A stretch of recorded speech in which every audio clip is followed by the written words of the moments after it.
Bueno, hoy vamos a tomar un café con Claudia Raunich. Ella se va a presentar sola porque su currículum es muy grande.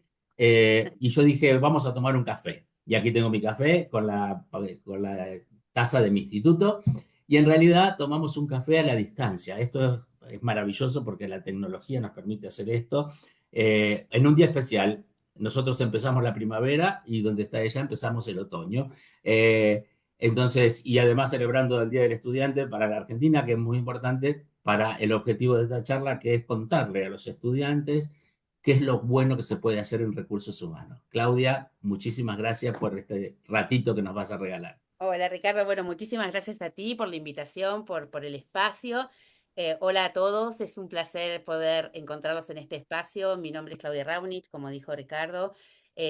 Nací en Buenos Aires, pero me crié en San Antonio de Areco, así que para mí es un placer poder estar regresando parte de lo que recibí. Y me formé, estudié en el Colegio Santa María desde jardín, primaria, secundaria y me fui a estudiar a Buenos Aires psicología. Mientras estaba en los últimos años de mi carrera, empecé a trabajar en una empresa que no conocía, que se llama American Express, y que después me quedé 30 años trabajando allí. Tuve la oportunidad de entrar a lo que es el Centro de Atención Telefónica mientras estudiaba la carrera, y entonces, imagínense trabajar 8 horas atendiendo el teléfono.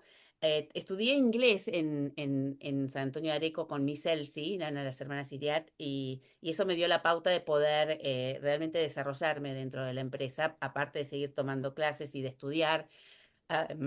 Porque esa fue una forma de interesarme en otro mundo. Le decía a Ricardo antes que pensé que me iba a dedicar a la clínica, como psicóloga, y me terminé dedicando a las personas dentro de las organizaciones. Estudié mucho de qué significa liderar, qué significa gestionar, qué es un líder, qué es un gerente. Y me empecé a interesar por los recursos humanos desde la parte soft, desde la parte más blanda, porque la verdad que no entiendo mucho de payroll o de nóminas y me tuve que dar un estudio en temas de relaciones laborales, que ahora les voy a contar. Y bueno, empecé desde la parte, como dicen todos, más linda, ¿no? Desde el entrenamiento, la capacitación. Imagínense, hace 30 años atrás, las búsquedas se hacían, anotaban en un cuaderno cuando tenían una vacante abierta. Entonces, yo vine con toda la tecnología, les planteé trabajar con una planilla de Excel, o sea, obsoleto al mundo de hoy, ¿no? Pero este, toda la innovación. Entonces, eso es algo muy, muy lindo para poder transmitirles, que en el momento que ustedes estén estudiando y que estén haciendo sus primeras experiencias laborales, dense el permiso de poder innovar, porque los que están trabajando en la empresa de hace tiempo a veces no tienen mucha idea de toda la vitalidad y lo nuevo que ustedes ven en su vida porque tienen otra manera diferente de ver el mundo. Así que atrévanse, esa es una cosa que yo siempre aliento. Y bueno, el mundo me llevó a ser el mundo corporativo me llevó a ser también soy curiosa intelectualmente. Estoy continuamente estudiando, leyendo, preparándome, escuchando. Y un día le dije a la directora de recursos humanos que yo quería tener el puesto que tiene ella. Y me Qué dijo, osada. ¿y esto? Digo, pero como ustedes están enseñando todos estos cursos de que hay que decir lo que uno quiere ser cuando sea grande, más o menos, dentro de una empresa, bueno, al año tuve el puesto de ella, porque a ella le asignaron a un proyecto a nivel global y entonces tenía el puesto de ella. Eso es lo importante de declarar lo que uno quiere. Exacto. También es importante. Ahí me gustó, que hablaste de dos cosas que me resultan súper importantes, en realidad de todo, pero una de ellas era que te dedicaste a la parte soft, que es lo mismo que hago yo. A mí no me gusta hablar de liquidación de sueldos, de payroll, sí hablamos, pero sí hablamos mucho de la parte social de recursos humanos, de la convivencia, de todas esas cosas, y eso me encantó. Pero hay algún punto que me gustó que dijiste, la diferencia entre liderar y gerenciar. Y yo trabajo mucho en eso, así que me gustaría que nos contaras un poquitito, aunque sean dos o tres palabras, ¿cuál es esa diferencia? ¿Dónde la ves? Les hablo más desde mi experiencia porque hay un montón de literatura al respecto y de modelos Ah, teóricos y de concepciones. Gerenciar y ser gerentes podemos hacerlo todos, porque tiene que ver más con una técnica, desde cómo me organizo, cómo planifico, cómo hago seguimiento, cómo superviso una tarea, un proceso, cómo lo diseñamos. Tiene que ver con aterrizar, hacer que las cosas sucedan desde lo operativo, ¿no? Entonces, no sé, por ejemplo, tenemos que hacer tenemos que vender seguros, para dar un ejemplo. Ujú. Entrenamos a la gente, planificamos cuántas ventas, cuál es el total de pólizas que tenemos que vender, las distribuimos, planificamos el bono que le vamos a pagar si venden más, si venden menos, etcétera, etcétera. Y llevo una agenda y voy viendo quién cumplió y quién no. El liderar para mí tiene que ver con inspirar para que el otro se enamore de lo que va a hacer. ¿No? Este está el cuento que deben haber escuchado entre un albañil que está construyendo, tiene sus ladrillos y su cemento, y entonces viene alguien y le pregunta, ¿qué estás haciendo? Y yo estoy haciendo una pared acá, estoy poniendo un ladrillo encima del otro y demás, y le preguntan a otro, estoy haciendo algo que me están diciendo cómo se hace, pero creo que no sé si va a ser una casa o, ok, y al tercer albañil que le preguntan, ¿qué estás haciendo? Estoy construyendo la catedral donde se van a formar los próximos sacerdotes, monjes, qué sé yo, una cosa así, ¿no? Entonces era el poder inspirar a las personas a sacar lo mejor de cada una de ellas en fin de un propósito de negocios, pero también de un propósito de personal de desarrollo. Es un líder, es una persona que auténticamente lleva al otro a lugares que ni siquiera la misma persona sabía que podía llegar. Tiene esa habilidad de poder descubrir qué es lo que el otro Mm. hace bien y cómo lo hace y destapar el potencial, como digo yo, ¿no? Y el Y líder ejercer es el que influencia aplica también, ¿no? métodos. ¿Cómo? Ejercer influencia también. Totalmente, por eso hablo desde el punto de vista del liderazgo para sus equipos o sus pares y para arriba, de qué Ah, manera puede ayudar a cambiar o a posicionar una nueva forma de mirar los negocios, una nueva forma de trabajar, imagínense con el tema de COVID que pasamos todos, los mm. líderes fueron los que pudieron marcar caminos de transformación. Entonces, un líder transforma, un gerente sigue. Sí, exacto. Y otro concepto que tocaste que me gustó es la innovación. Porque Ujú. a veces creemos que innovar es simplemente hacer algo que no hacíamos, ¿no? Y yo creo que es mucho más que eso, ¿no? Innovar es interesante lo que mencionas. Yo justamente entro a fines de octubre, estoy dando soy parte, digamos, dentro de mi carrera, después de que me salgo de American Express en México para venirme a España. Fui una de estas crisis que todos conocen en recursos humanos de los que nos fuimos de las empresas y queríamos cambiar de vida. Bueno, empezaron a nacer mis nietos y entonces dije, no, yo me voy del mundo corporativo y me puse una consultora aquí en España y que asesora a familias empresarias. Y entonces a fines de octubre estoy dando una conferencia en Londres sobre la innovación en las familias empresarias.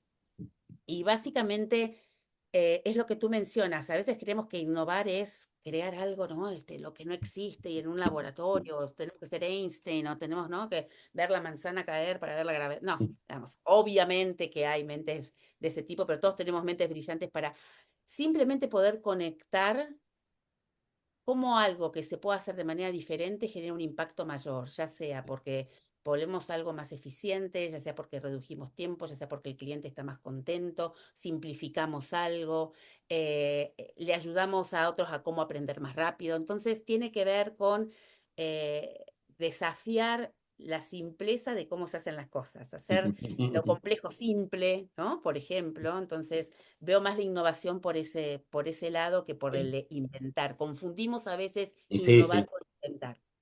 Y, y cuando hablas de familias empresarias, eh, yo te lo llevo a lo chiquito, a lo nuestro, ¿no? Aquí en Areco y en los pueblitos cercanos, que son ciudades, pero siguen con el espíritu de pueblo, existe mucho la empresa familiar.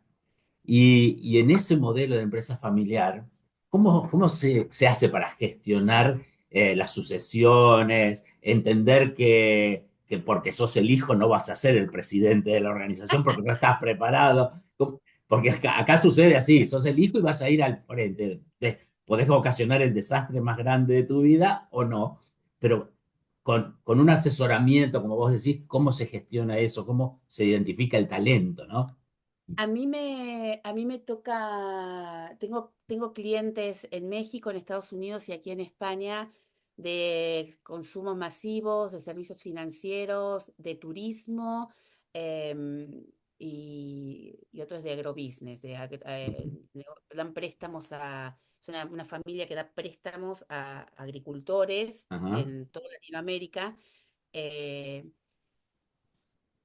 el tema de las familias empresarias, o sea, si lo comparamos con familias no, con empresas no familiares, en realidad es lo mismo desde el punto de vista del negocio.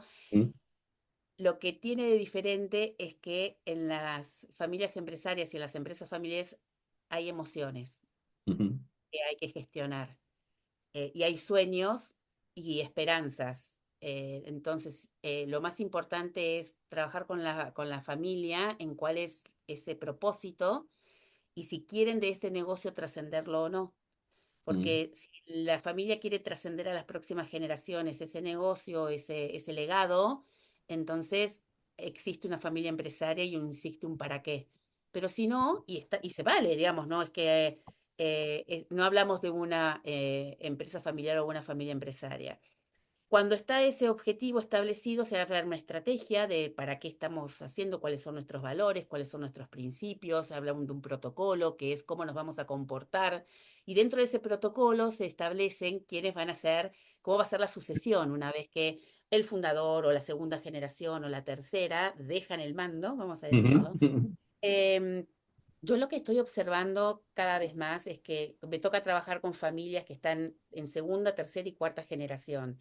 Y familias que han empezado en pueblitos, como me pasa con un cliente de Palma, o me pasa con un cliente en Culiacán, México, o en Chihuahua, México también, donde empezaron, donde se internacionalizaron, o sea, salieron de sus pueblos, de sus ah, ciudades y de su país.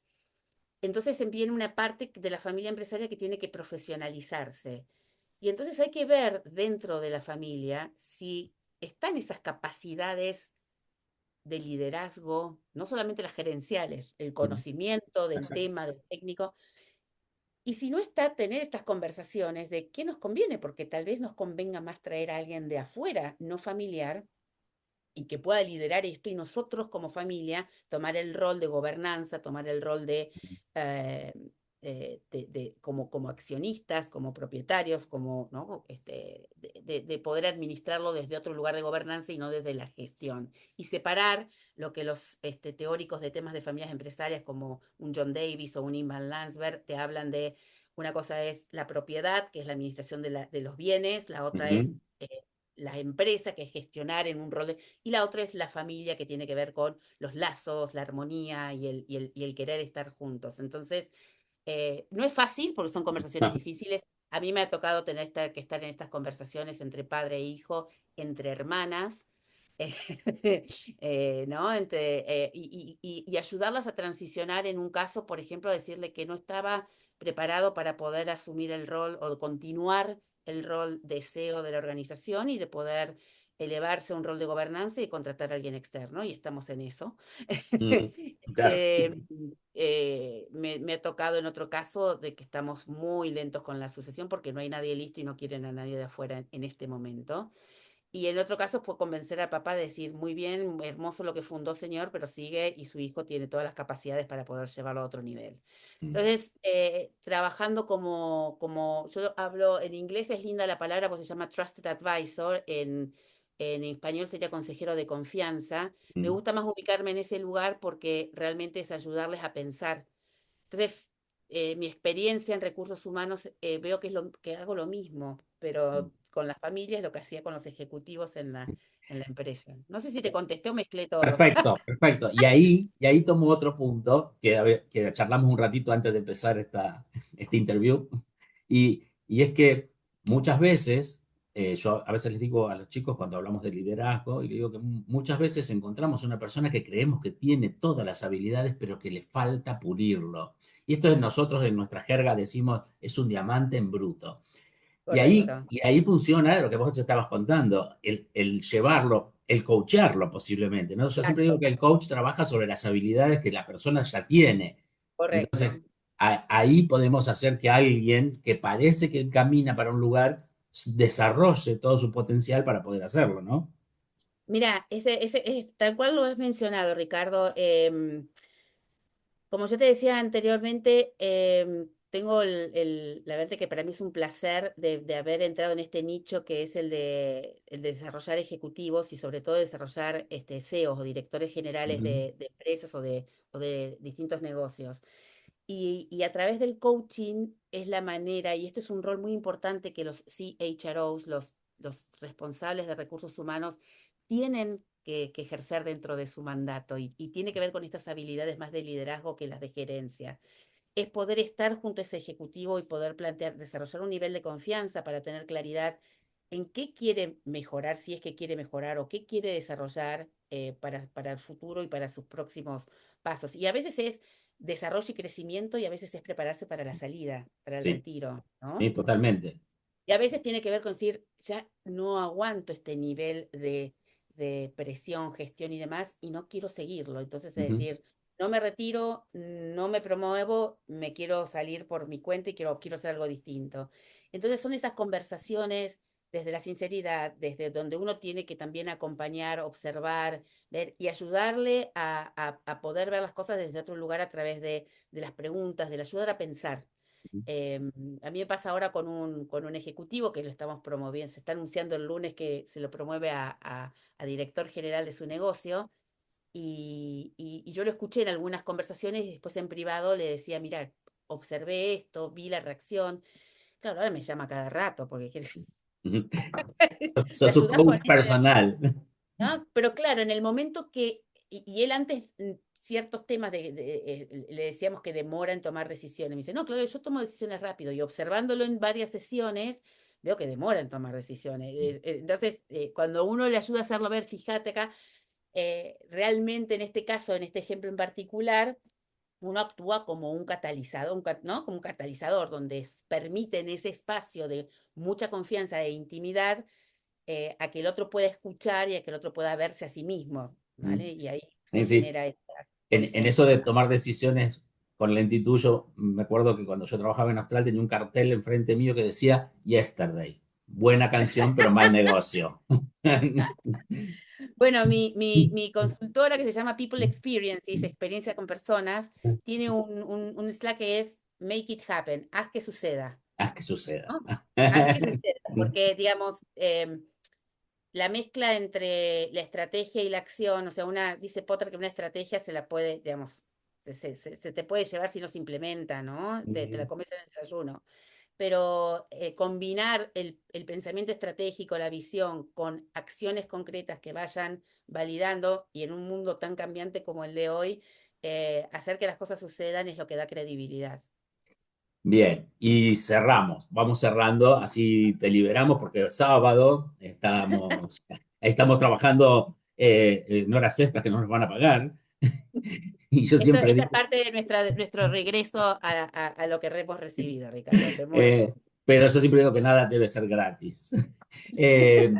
¿Qué consejo le darías a las personas que están con miedo a animarse a hacer cosas, laboralmente hablando, ¿no? Viste que a veces el miedo, yo digo siempre que el miedo no está mal, porque el miedo nos da sensación de responsabilidad. Si no tuviéramos miedo, haríamos locuras. Pero el miedo excesivo es lo que nos paraliza y no nos permite avanzar. Entonces, el animarse. Mira, yo en toda mi vida fui por ese lado, ¿no? Hay un factor que tiene que ver con el conocimiento de uno mismo. Mm, Creo que es muy importante conocernos. Hay un montón de herramientas que podemos utilizar, desde cosas muy simples hasta la terapia o el coaching, digamos. ujú, Pero creo que es muy importante porque eso nos ayuda a entender si tendemos a exagerar y paralizarnos o si tendemos a tomar demasiados riesgos de chocarnos y caernos y dañarnos. Entonces es mm, un balance donde también es importante poder encontrar mentores en nuestra carrera, personas con las que consultar y plantear y que han vivido experiencias similares o no, y que esas personas que no tienen que ser necesariamente personas que trabajen en una corporación, ¿no? Porque puede ser un docente, puede ser no sé, un sacerdote, puede ser un amigo, o sea, yo soy el o amigo un oscuro. médico. Es Yo digo el alguien a amigo oscuro que es el que me va a decir la verdad siempre. que me va o que me va a hablar desde su propia experiencia de lo que ha aprendido. Exacto. Y siempre siendo consciente de que la decisión la voy a tomar yo. No Ujú, voy a totalmente. culpar ni a responsabilizar a nadie. Ujú, Y que nos podemos equivocar, porque cada vez que tomamos una decisión decimos que no a un montón de otras cosas. Elegimos una y ser coherentes y hacernos cargos de esa responsabilidad. Y, y sí, nos podemos equivocar, obviamente.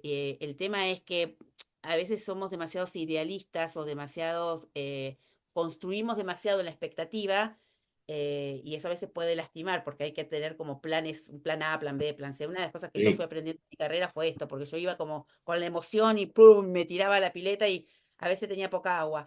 Mm. Entonces, entonces creo que uno, también el de poder tener opciones y pensar que todo aquello que podamos tenerle miedo nos impide aprender, ¿vale? Ujú, Y que podemos, asesorarnos y podemos compartir para escuchar y poder decir, bueno, a ver, hice mi investigación, analicé los riesgos, vi qué fortalezas, qué oportunidades, qué debilidades, qué amenazas, mi FODA, es sí, una totalmente. metodología, Ujú, ¿no? Y entonces ahí tomo la decisión y voy. Y después hay algo que nunca o muy pocas veces hacemos, es evaluar. ¿Cómo me ujú, fue? ¿No? ¿Me fue totalmente. bien? ¿Me fue mal? ¿Qué aprendí? ¿Qué pasó? ¿Qué podría haber hecho diferente? Pero desde el punto de vista de la superior. Y reconocerse. Ujú, eh, Qué bien que hice esto, ¿no? O sea, cuando sale bien. Y no es, qué bueno que me anime, más allá de que no haya obtenido el resultado que esperaba. Creo que esto es muy importante, pero no, mi recomendación es cuidado con el miedo que paraliza, porque en realidad eso está en nuestra cabeza nada más. sí, sí, sí, totalmente. Claudia, mira, no me cansan las palabras para agradecerte. Realmente, además me ha encantado hablar contigo. Igualmente. Eh, Tenemos que eh, agradecerle a a Carlitos Carlos. Pellegrini. Sí, sí, sí, a Carlitos Carlitos totalmente. porque era como compañero desde el jardín fuimos, por Sí, eso. y que nos puso en contacto Gracias, Tele. y realmente yo digo que a veces nos cuesta charlar de esto con cualquiera, ¿no? A mí particularmente, sobre todo, yo digo, tengo amigos abogados que tienen campo y no les puedo hablar de esto, posiblemente. Entonces, entonces, y viste que la gente por ahí, de muchas cosas, hay opinólogos en este mundo. Entonces, si hablan de campo, todo el mundo sabe de sembrado, de todo, pero de estas cosas particulares me pasa con mis dos profesiones, con esto y con lo que hago en Indra como profesional de Revenue Accounting, mucho menos, porque quién sabe cómo se canjea un billete aéreo internacional, Exacto. nadie. Pero Entonces, ¿sabés mucho. qué nos pasa? ¿Sabés lo que tenemos que aprender muchas veces? Eso fue uno de mis aprendizajes en mi carrera como, en la profesión de recursos humanos, que dentro de un tiempo seguro ya se empieza a llamar distinto, ¿no? Nosotros hablamos mucho de la gestión de talento ahora. Claro, no, en American Express, digamos, yo me fui hace 3 años, era, experiencia de los colaboradores, el área de la experiencia de los colaboradores. Y a veces los de recursos humanos lo que no hacemos bien, me parece, es hablar nuestro idioma con todos los del Eh, negocio, porque no nos entienden, ah. ¿no? Entonces, y no hay nada más lindo que a veces poder adaptar, o sea, entrar y ganarnos la confianza. Yo siempre hablo de temas de negocios, gestioné mis áreas de recursos humanos como si fuera un negocio, una consultora dentro de la empresa, de manera tal de poder estar comprendiendo lo que tiene que sufrir o experimentar el de ventas, el de finanzas, el de marketing, etcétera, etcétera, etcétera, y que los equipos de recursos humanos tuviéramos esa adaptación al metalenguaje, y no irnos con nuestras teorías y nuestros nombres que después están ahí Sí, medio perdidos quedamos escondidos. afuera. Bueno, muchísimas gracias. Que disfrutes lo que te queda del sábado. eh, que, tu, Igualmente, que tu cena sea tipo cena divina, como es en España.